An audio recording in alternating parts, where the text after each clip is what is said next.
I'm Karen Eckmeier from the Quilted-Lizard Fiber Art Studio, and today we're going to talk about painting with fabric. What does that mean? It's my term for fabric collage, where I combine different shapes to create a new design. It's like those shapes of fabric, they're like big brush strokes that cover our white canvas, or in our case, the white batting. Here, I'm going to be using, or I did use, flower shapes. I collaged them to create this fantasy garden. Let me show you how I cut those flowers and how I find them in the fabrics, because they're not fabrics or flowers that grow in your garden, and they're not printed as flowers. So here we have a very cool piece of fabric. It could be a hand-painted. This one happens to be a batik fabric, as long as it's blotchy. And you're probably wondering what I'm talking about. But for me, see this section here? If I isolate it, as long as I have a center, I have a very abstract, cool flower. I have one up here too. Or, I have these kind of funny shapes here.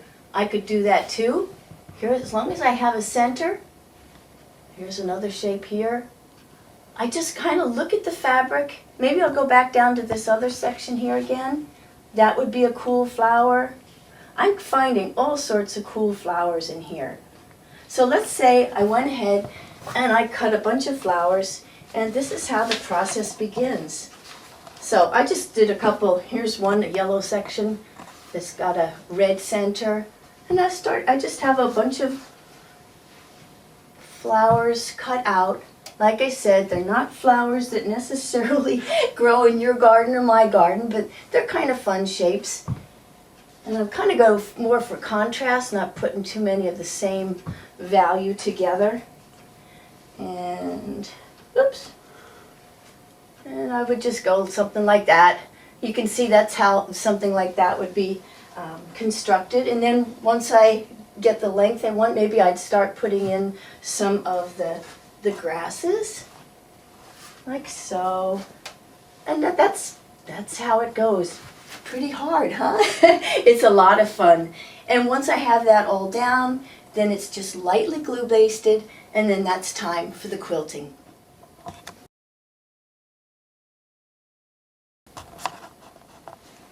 Alrighty, so instead of flower shapes, let's look at rock shapes. These are a favorite of mine. Here I've created a canyon scene based on simple, well, I don't know whether they're simple or not, rock shapes.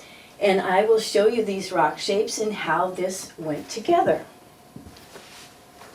A rock shape is something like this. I have a piece of fabric and I cut it with the scissors bunched up, and that creates that jagged edge, which is kind of fun. And again, I'm going for contrast in value. So darks and lights and mediums, want a combination, a little bit of everything in there. And we're overlapping, I don't know, maybe a half an inch, quarter inch, something like that. And I think you get the idea. That's how the canyon would get developed. Darks together, mediums, lights to create your design. And then again, the quilting fills in the details. So now we're back to some flower shapes again, and leaf shapes, but a little different shape. In this one you can tell I was playing with positive and negative and warm and cool colors. You can see, now that I point it out, this was how I showed you looking at that batik fabric and finding a flower based on where its center was. So these were some fabrics that I painted, so I made them into a flower. And so we have this kind of leaf shape in the border. So it's just a shape like that that I decided to combine. They're not really leaf shapes per se, but once you go and you start to quilt them, you'll get that feeling of the leaf. So again, it's any shape that feels good to you, that's fun to put together. It's not hard. As you can see, what takes the most time is just sitting there and cutting the shapes. And if we zero in on this area, you can see how the quilting really defines the leaf with the veins. Now it's time for some different shapes. Rock shapes combined with water. Water's really simple. Straight lines or very gently curved lines. And here we have a beach scene made with cottons and silks. Very, very easy to do. I thought I'd do like a little mini landscape to show you how something like this would go together. Start with a sky. This is actually how my accidental landscapes go together. I'm going to demo it as raw edges, but my landscapes are actually, the edges are turned under and top stitched. So here we're just working with these strips like so, like this.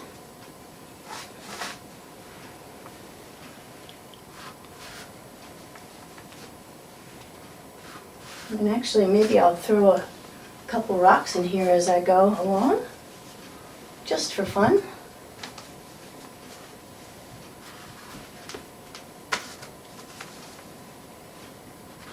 Now let's go for contrast. Another one in here. It's okay to talk to yourself when you do these things. I find it helpful. And maybe a layer of beach. So the rocks come in there like so. And like that. Oh, maybe another little one here. I don't know. Something like, oops, he didn't want to stay. And here we have a little beach scene. And that's how quickly those little landscapes go together. So this would be collaged version. If you're interested in top stitching it, here would be the same idea, except the edges are turned under. And so in other words, they're not raw. Little lighthouse. And here's another version also with top stitched edges. So painting with fabric, whether you keep the edges raw or top stitch, is the same idea. And I do have videos on accidental landscapes, and also I do have a book if that intrigues you and you want to find out some more about that. Some different shapes again. Leaf shapes again, but here I've taken the quaking aspen leaf shape, and I've used them. I actually traced an aspen leaf just to get the right size and shape to create this forest. But the background is something that's not an organic shape. It's what I call step shapes. And so you can see them in the background.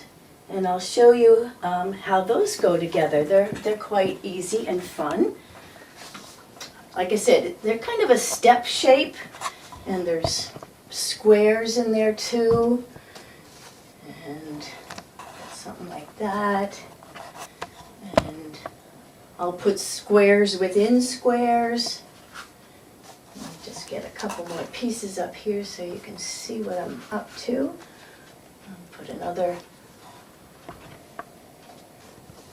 piece in there.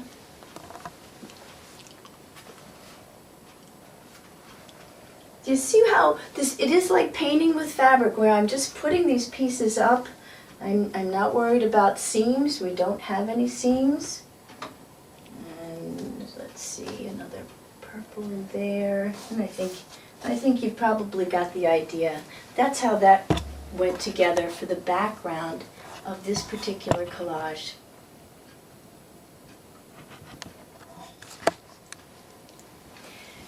Here are those, what I call those step and square shapes that I demoed in the other quilt. I didn't realize that when I put a line over any of those pieces that had a square in the center, that it looked like rooftops. And so I accidentally got into creating happy villages. And so I thought I'd show you how they evolved and using these step and window shapes. So we're going to do a little seaside village. I have my batting, because we start on a batting. We put our sky down, and then we have a little mountain or coastline or island, and a big chunk of water here. So we've got the basis for our seaside village. And then I have my funky shapes here, so those shapes that really don't look like much of anything. So I'm going to start to put them up there, like, no, maybe I'll do this. Something like this, and maybe that. And go like that. It really is kind of scary looking because it doesn't look like a village yet. And I'm going to put a couple more of those up. So let's just pretend we've fast forwarded and we've done those. Let me just get to that next section. So here we have,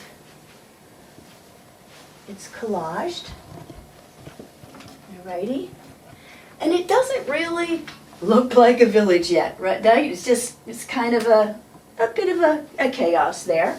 So we're going to start by putting maybe a triangle on this one and maybe a nice dome shape on that. I kind of pre-cut these for just a demo for you, but I usually do these I cut them and then put them on. Maybe something like that here. And then of course places need to have windows. And this is just the quick version. I'm not going to do the whole thing. Maybe we need a nice palm tree in here. Like so. And maybe a bridge to get to our very, very elite village here on the coast, our good vacation getaway. And once we get the whole thing, the whole area covered to the way we like it, we take a piece of tulle, which is a very fine netting, and that gets placed over the entire seam. And what that does, I didn't use those on the other quilts that you saw in this video. I wanted the edges to be raw, and that was okay. But for this, we have very, very tiny pieces. So if we quilted on them, they would fray. So for these, the villages, I do use this netting. And what happens is, here we have it pinned on there, alrighty. And then I can do my quilting through that, and that will hold those edges. The tulle and the thread holds those edges so that they will not fray, and I can do the detail work of quilting on that piece. And here we have a finished little mini happy village. And if you'd like more information on those, I do have some other YouTube videos and this book, Happy Villages, if you're interested. And here's a larger happy village, and hopefully I've given you some ideas about painting with fabric, or the idea of fabric collage and how easy it is, and you choose the shapes you have that you like and have fun with it. Thanks for joining me.